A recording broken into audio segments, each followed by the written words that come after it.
We are a little over halfway through the NFL season. Today, we are going to be doing a one-round mock draft, no trades, current draft order. If you guys are new around here, we do weekly mock drafts based on the draft order of the given week. We talk about the players, some potential fits, talk through some new ideas, and we have a blast every week here. We also do prospect spotlight, so we will do full-length videos on a lot of these prospects, 7 to 10 minute videos talking about their strengths, their weaknesses. And if you guys do enjoy NFL draft content, I highly recommend checking it out. It is some of my best work, I do believe. For my college football fans out there, we will be having some college football themed content coming very soon. I'm in the lab working on some stuff right now that I think you guys are really going to enjoy. And check out my Patreon. If you guys want, for $5 a month, you guys will get exclusive access to my draft guide, my big board with all 550 of my evaluations, evals, scouting reports, and all that fun stuff. So if you guys want to get ahead on the NFL draft, get ahead with some of these prospects, I highly recommend checking it out. The free trial was going on for a couple of weeks. It's back up to $5 a month now. We've almost hit 25 members over there. So be sure to check that out. But let's kick this off with the number one overall pick, and that's the Jacksonville Jaguars. Now, this will be their third number one pick in the last 5 years. And they picked Trevor Lawrence, they picked Trayvon Walker. And now they're in a bit of a tough spot because if you look at this team, played one of their best defensive games of the year last Sunday against the Minnesota Vikings. They forced turnovers, they made plays, but I still think they need playmakers on both sides of the football. And when you look at the receiving core, Christian Kirk is down. It looks like he could be getting moved next offseason. Gabe Davis has been one of the more disappointing free agent pickups. And the quarterback room outside of Tyson Campbell has been suspect. We're just going to take the best of both worlds here. We're taking Travis Hunter. I'm not overthinking it. He's the best player in this draft.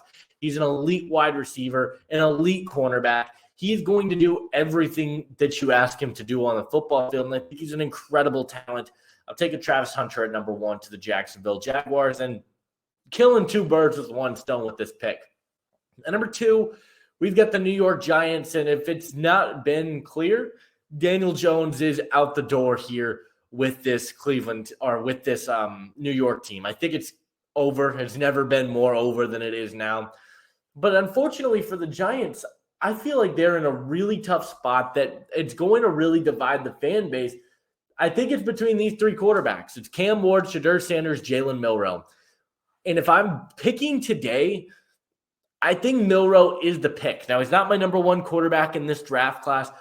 I'm banking on upside here. And with the Giants, that's what they need because they're kind of stuck. Cam Ward, great quarterback. He's a really good playmaker. He can extend plays outside the pocket.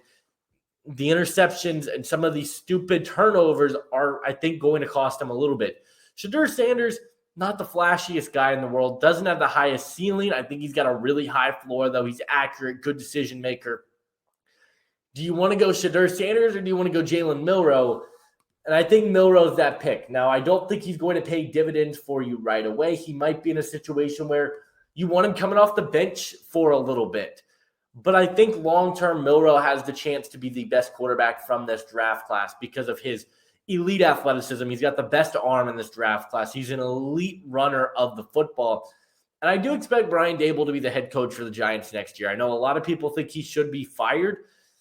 He's not been given a great opportunity. I think in a very similar way that Brian Daboll was able to develop Josh Allen into a special quarterback, I think you could see some of the very same stuff be done with Jalen Milroe. So we're going to take him at 2. And then for the Titans, I do think quarterback is a need for this team, but I really just don't feel confident taking a quarterback here at number 3. I like Ward. I like Sanders. I just don't really think that's exactly what this team needs. I'm going to take a pass rusher for the Titans. And Abdul Carter is coming off his best game of the week. Our best game of the season. Had a 45% pass rush win rate, I want to say. His athleticism is scary. He's a linebacker, converted edge that could convert back to linebacker, in all honesty. I'm going to take Abdul Carter. Now, I still have James Pierce as my number 1 edge rusher, but I think the traits, the athleticism, the quickness, I think a lot of people are really going to be sold on Abdul Carter after he tests out at the combine. Rightfully so. I think he's an incredible player. and I'm going to bank on the upside of him. Get a edge rusher for this Titans team that could, I think, really help them down the stretch. At number 4, the Cleveland Browns. Bunch of different ways that you could go. I like Jameis Winston. I do. I feel like this could be another one of those situations, though, where maybe you hold off on quarterback a little bit. I just don't love the quarterback talent on the board. It's a really good offensive tackle class. Left tackle has been a massive weakness for the Cleveland Browns. I'm going to take Will Campbell out of LSU. It's a pick I've made a couple of times. I think he is the best pass protector in this draft class. His ability to counter pass rush moves. He's got a really strong anchor. Some people are going to question the arm length, and I think it's a valid concern that people are going to have. I think it's good enough to play tackle at the next level. I really do. I think he's going to be a really solid tackle, and I love his upside. I think he's a great pass protector. This is a class where quarterbacks are going to fall. Garrett Nussmeier, Carson Beck. This might not be the class to go after a quarterback. Supporting them, I think you can make some stuff happen. I'm going to take Will Campbell at number 4. I know some Browns fans are going to be upset at that. At number 5, it's the same pick we made for the last couple of weeks. We're going to take Shedeur Sanders to the Vegas Raiders. I think he is the perfect quarterback for this team, not only because, yes, I think it's a great situation for him to fall into with Tom Brady being the owner, Tom Brady being his mentor. I think that all really helps him. But I think he is in a really good situation in terms of offensive line play. This is a Raiders O-line that's been surprisingly pretty good. It's been one of the better positives that you could take away from this team this season. I think you're getting good play from that. He's got Brock Bowers, and this is a team that is going to start him right away. I think he is going to come in and be an impactful player for the Raiders straight out the gate. And I think that's exactly what they need. So we're going to take Shedeur Sanders at number 5, and I think he is going to be a massive difference maker for the Raiders. Then you get to number 6 with the Patriots. Cam Ward's still on the board. If there were trades, I think you could start to see some teams come calling now. But for the Patriots, really interesting spot to be in because the offensive line is still an issue. Kelvin Banks on the board here, I think, is a really good pickup for them. Can play left tackle. You got to have that tackle situation kind of down pat for the next few years. And I think that is the route we're going to go. I like Tetairoa McMillan. I like Luther Burden. I like Isaiah Bond. I wouldn't take these guys this high, but I would take Kelvin Banks this high. Really good athlete. He's going to clear holes in the run game. He's going to climb to the second level. He does lunge a little bit in pass protection, which you would like to see get a little bit better. There's no doubt about that. But I think his upside and I think his flexibility to start right out the gate is going to be huge for this team. So we're going to take Kelvin Banks at number 6. At number 7, we do have the New Orleans Saints. This is another spot where I think Cam Ward does make sense. They need a quarterback. Derek Carr's coming off a good game, but I don't think that's really where you feel confident in. And they're probably going to have a new head coach. They're going to be in a situation where you're kind of looking to start this franchise from fresh. And I think I am going to take Cam Ward. I haven't taken the Saints at quarterback yet. I just don't see him falling anywhere further than this. Whether they keep Carr around and Cam Ward sits for a year or two to learn the NFL game, clean up some of the mistakes, cross-body throws, whether that's the route they go or whether they put him in the field right away, I think this is a good situation for him. The Saints have playmakers. I don't think anyone's denying that. Chris Olave, Rashid Shaheed, when he's healthy, he's got pieces that I think can help him. And I'm going to take a quarterback here for the Saints at 7. Like I said, not a pick I've made very often, but I think it's a pick that does make some sense.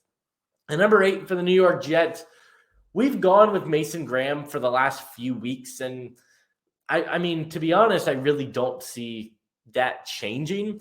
The other option here would be Ariante Ursary out of Minnesota. They've had some injuries on the offensive line. The offensive line still has not been very productive for them. Quarterback could be in play, but I don't think Beck, Ewers, Nussmeier, Allard, Dart, Rourke, I don't think any of these guys are first-round quarterbacks. So it's like, okay, where do we want to go? Edge rusher, you have Jermaine Johnson back next year. This is a tough team to really draft for. I'm going to stick with Mason Graham, a player that I think is a top 5 player in this draft class. I think he is a borderline blue chip interior defensive line prospect with his athleticism.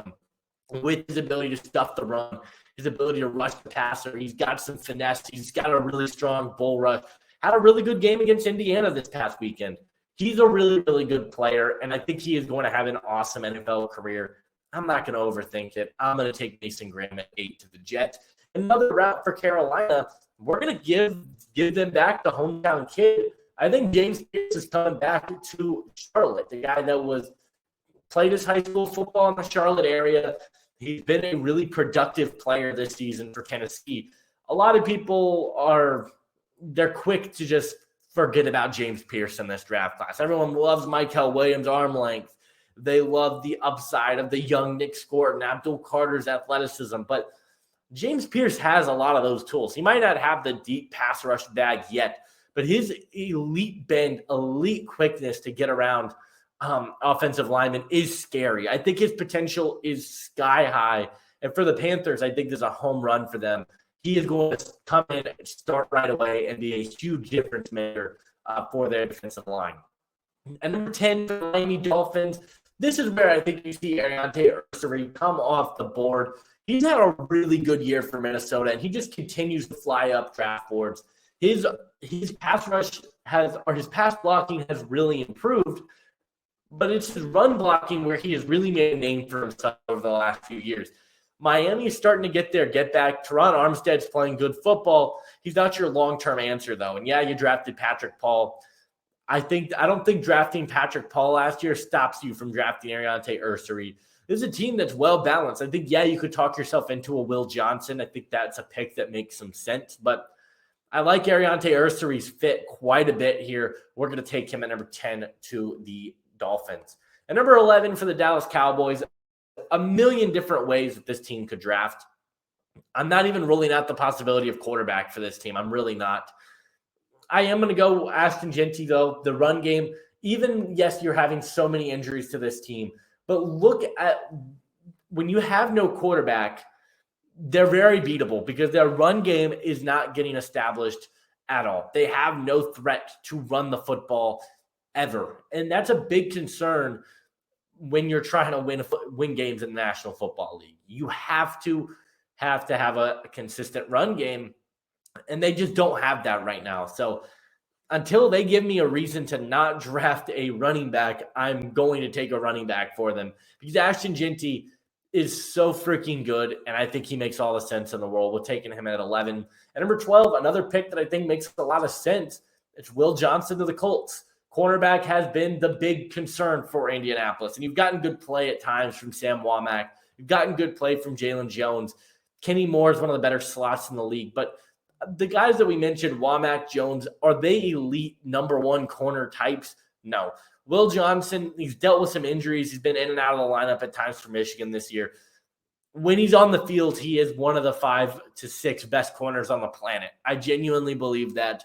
I think he is an absolutely elite talent with his ball skills, with his fluid hips, his ability to move, pressure offensive players. I mean, he's a really, really good talent. And for a Colts team that, in all honesty, might end up having a complete overhaul of this team, I think you've got to go get a legit number one standout corner that can stop Nico Collins, that can stop Brian Thomas Jr. And I think Will Johnson can be that player for you. At number 13, we got the Cincinnati Bengals. I think we might go the same route we went for them last week as well. There's a couple of ways we could go with this team. I do think you need another edge rusher opposite of Trey Hendrickson. Hendrickson's playing at an all-pro level this season. But outside of him, who on this defensive line do you feel really confident in? I don't really feel very confident in Sam Hubbard as a number 2. Miles Murphy hasn't taken that step. Maybe that could be a Nick Scott. Maybe that could be a Michael Williams, and I think Williams would probably be the pick. Uman Mielen as well. I think he could go this high. I also think the interior is a big concern for this team, and Walter Nolan is a difference maker on the defensive line. He's 305 pounds, 6'4". He's got the length. He's got the athleticism. He's got the ability to stuff the run, and he's still developing into a really nice pass rushing threat. Walter Nolan is going to be picked in the top 15, and he is jumped up to my number 2 defensive tackle in this draft class. So it's, do you want to go on the interior or do you want to go on the edge? I think you can find more premium players on the edge in this draft class. This is a loaded edge class. I'm going to go Walter Nolan here. I think he is one of the best interior defensive line prospects in this draft class. I've been on record. He's one of the best athletes I've ever seen on the defensive line. He's going to be a home run pickup, taking him at number 13 for the Bengals. At number 14 for the Tampa Bay Buccaneers, I think we might go with a receiver here. We've gone edge rusher. Yes, the defense has some concerns.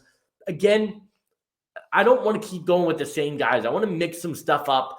And I do think Tetairoa McMillan makes sense here. Now, you drafted Jalen McMillan. You drafted Trey Palmer. You've got Mike Evans. You've got Chris Godwin. I think all of that is really solid. The concerns that you have with this team are, do you have the backups in place? Because that's been the big concern with this team. They don't really have a lot of playmakers. McMillan, Trey Palmer, they're not elite. And I think McMillan could be an absolutely elite weapon. Who knows how much longer Mike Evans has in this league. He's getting up there in age. Chris Godwin's coming off a pretty serious injury. Go solidify this wide receiving group and go get an elite weapon like Tetairoa McMillan, who has incredible size at 6'5", 205 pounds. The length is there. He can win the contested catch. He's not the greatest route runner in the world, but he's just going to be a threat for Baker Mayfield to throw the ball up to. He's going to win the jump balls. He's going to win the 50-50s, and he's got speed to make plays happen after the catch. I think he's a really good player, and we're going to mess around with a new idea here and take him at number 14. At number 15 for the Seahawks, I think it's an offensive tackle. Yes, you could go guard. I also think linebacker could be a sneaky need as well, but this tackle class does fall off pretty significantly, I think. Cameron Williams, I find one of the more overrated prospects in this draft class. I've got a second to third round grade on him. The athletic tools are there. He's still way more of a project than I would like to see. And then you look on the interior, where I actually do really like. I think this team needs a right tackle, though. We're going to take Cameron Williams as a result. I think this would be overdrafting Cameron Williams, but you've got to draft position, and he's right up there. If you want to bank on upside, I think Cameron Williams is the guy to bank on the upside with, because he's 6'6", 330 pounds. He's got athleticism in the run game, but he's got to clean up some of his technique and pass protection. He lunges. He's a little bit heavy on his feet, loses step to the outside. Cameron Williams has had a really good year for Texas. I'm not ready to write him off. I think he could definitely continue to jump up my board. There's some tackles that I like ahead of him. I like Josh Simmons a little bit more. Emory Jones a little bit more. I like Wyatt Millam more. But we're going to take Cameron Williams and bank on the upside. And we might go with another tackle here at 16 to the Rams, because I do think tackle is a big need for this Rams team. They've really struggled to protect Matthew Stafford at times. The interior, I like Steve Avila. I like Jonah Jackson. I like some of that, but I do think that this team could really look to improve up front on the offensive line. And I think Emory Jones is a really interesting possibility for them. He's not had the greatest year for LSU, but I think he's a really athletic player that's going to play both sides of the line for you and on the interior. He gives you a lot of flexibility to move him all around the offensive line.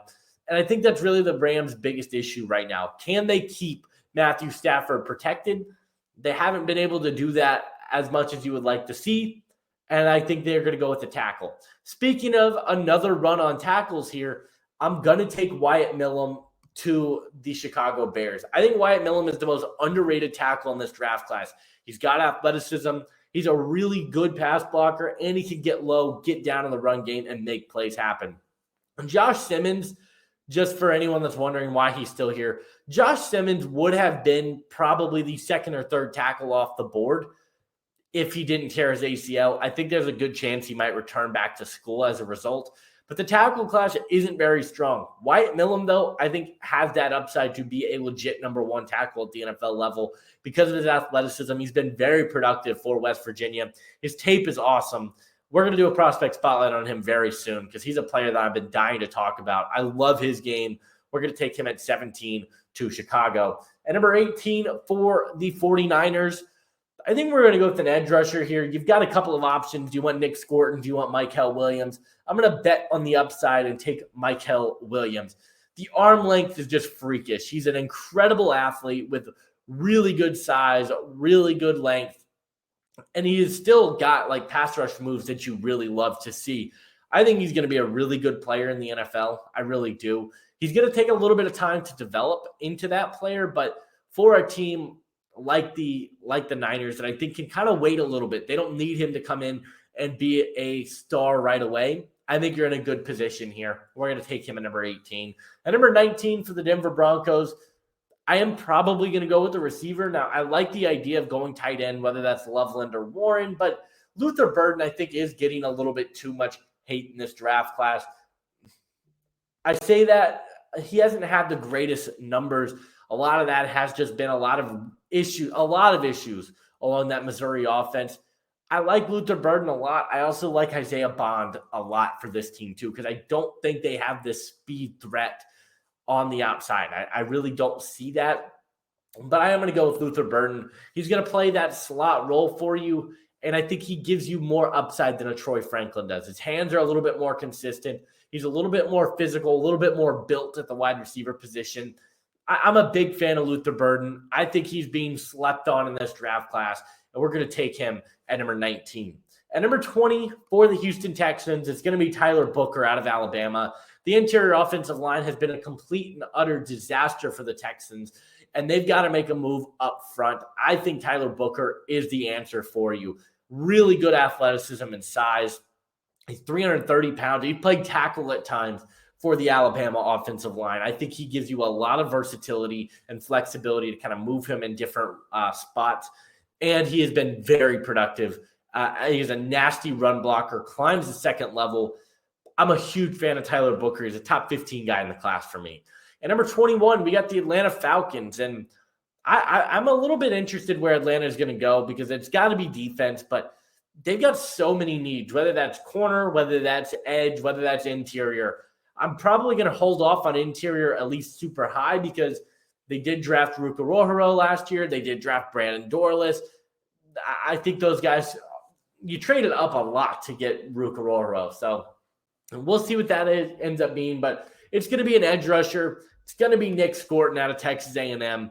They're really lucky that he fell to them. He works in a lot of different schemes. If you want him with his hand in the dirt, he can do that. If you want him playing outside linebacker, surprisingly, he can do that for you as well. I think he's a really good talent that's going to move everywhere along the defensive line. They need consistency up front. That's really what it comes down to. They have zero consistency along their defensive line, and I think you've got to make a move. So we're going to take Nick Scorton, and I think he's going to be a huge difference maker. At number 22, now we could go with another edge rusher here. It is a move that I'm heavily considering, but we're going to go with a linebacker. We're going to take Jalen Walker out of Georgia. I like Walker's versatility. I think he can play the edge rush role for you, so there's the caveat in this. But a really good athlete. He's starting to figure out the coverage aspect of things as well. And for a Cardinals team, their defense has exceeded all expectations this year. They've been way better than anyone would have thought coming into the year. And I think getting a guy like Jalen Walker is the perfect situation for you. He's got quickness. He's got athleticism. He can really rush the passer at his position. I think he's going to be a really good player, and I think he is a guy that is really jumping himself into a legit top 25, top 30 prospect on the board. We're going to take him at 22. At 23, the LA Chargers have had a really good season all around, and I think they're going to get a really solid draft pick here. Do you want to go in the interior of the defense, or do you want to get Justin Herbert another weapon? I'm going to get them a pass-catching tight end. I don't think they have that. I think Tyler Warren's where they're going to go. I know Harbaugh loves Colston Loveland, and that was a guy that he recruited. But Tyler Warren, I think, fits the Harbaugh culture a little bit better. He does a little bit more of the dirty work in the run game.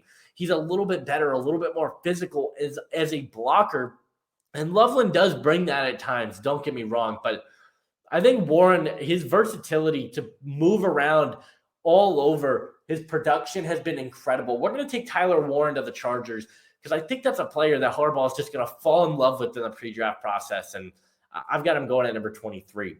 At number 24 for the Green Bay Packers, I am going to go with an interior defensive lineman. Kenneth Grant still on the board. I think he's the perfect Kenny Clark replacement down the line. I think he's got that size. He's a really athletic football player that you can move around everywhere. And I think he's got a really good high ceiling and a high floor for that matter. He can play the nose for you at a really high level. I think my comp for him was DJ Reader. So get some physicality up front, get a really good space eater, and we're going to take Kenneth Grant to the Green Bay Packers. At number 25 for the Washington Commanders, I think they need another weapon. I think they need a guy that you can trust as a speed threat, and that player is Isaiah Bond. He's having a really, really good year for Texas, and he's just a guy that I think is a threat to take the top off the defense. He's a really good deep ball route runner, which they don't really have a lot of that right now. They have struggled at times to defend deep, or to push the ball deep outside of Terry McLaurin. They've got good weapons. I like Noah Brown. Luke McCaffrey, I don't love all that much, but I like Isaiah Bond. I like what he can bring to this team, and we're going to take him at 25 because I think they really need some speed on the outside. At number 26 for the Baltimore Ravens, I am taking a cornerback because I do think this team has really struggled. Their pass defense has been an absolute disaster. You drafted Nate Wiggins last year, who's been really good. He's been in and out of the lineup. Same thing with Marlon Humphrey. He's shown flashes. You need another corner, though. I'm taking Savon Ravel out of East Carolina. I think he is the second best corner in this draft class. And if he was still playing, I think we could argue he could be the top corner in this draft class, in all honesty, because I think he is that fundamentally sound. He's got length, size, he can tackle, can play on the inside, play on the outside, play man, play zone. Anything you want Savon Ravel to do, he is going to do it on the defensive side of the football. And he's got speed. He's going to be one of the top players drafted in this class. And I think he's an awesome fit for a Ravens team that needs to improve their secondary. I think he's a better prospect than Nate Wiggins was. I've got him going at number 26 to Baltimore. At number 27, we are going to take Benjamin Morrison here. This is around the range where you see a lot of the corners come off every single week. I think Benjamin Morrison is a really good cornerback. I got the Notre Dame hat on today. I think he's a really good player. The injuries concerns me. His size concerns me a little bit. I think he bites a little bit too often on double moves. But look, the upside is there. He's been a very productive player all year round when he was on the field, and he's had some really big moments at times at his collegiate career. So another pick that we've made in the past, but I think he makes a lot of sense to a Pittsburgh, and we're going to take him at 27. At 28, the Minnesota Vikings are on the clock. Bunch of different ways that I'm considering going here. I want to go linebacker. I want to find a way to get Jahad Campbell in the first round because I think he has earned himself a first-round consideration. I don't think this is the team that would do that, given that they've got good linebackers. Blake Cashman's been really good. Avon Pace has been a solid player for them as well. The interior defensive line, I think, is an area where they could address. Deion Walker, Tyleik Williams, Derek Harmon, good players on the up front. I think TJ Sanders could be a player you could see go here. Shamar Stewart as well, with his versatility, I think could really fit here. A lot of these are really interesting spots. You know what? We're going to take TJ Sanders, a player we haven't taken in the first round yet, but he has been awesome for South Carolina. Was a my guy coming into the year. A lot of people like Tomka Hemingway. I thought TJ Sanders was the better of the two, and so far this season, he has been. He's been a really good player all year round, and he's going to be a player that I'm really high on coming into the draft. I don't know if he goes in the first round ultimately, but he's got a firm second-round grade for me, and I think he's a perfect fit for what Minnesota wants to do up front. At number 29, the Philadelphia Eagles think they could look to improve the pass rush a little bit more, and Princely Umanmielen is still on the board. This is the biggest steal of the draft, in my opinion. He's coming off an unbelievable game against Georgia where he was just everywhere. This team got Bryce Huff. He's been a big disappointment for them. The Josh Sweat, he's getting up there in age, as well as Brandon Graham. You need some consistency. Umanmielen, I think, plays everywhere for you. I think he's got a role in every defensive scheme in the league because of his versatility to play hand in the dirt, play stand-up rusher. He's an awesome, awesome player, and I think he is going to be the number 29 pick to the Eagles. At number 30, this is where you could see the Bills go with Jahad Campbell, but again, I don't really love that for them, given that I don't think he makes a lot of sense to them, given Matt Milano's coming back.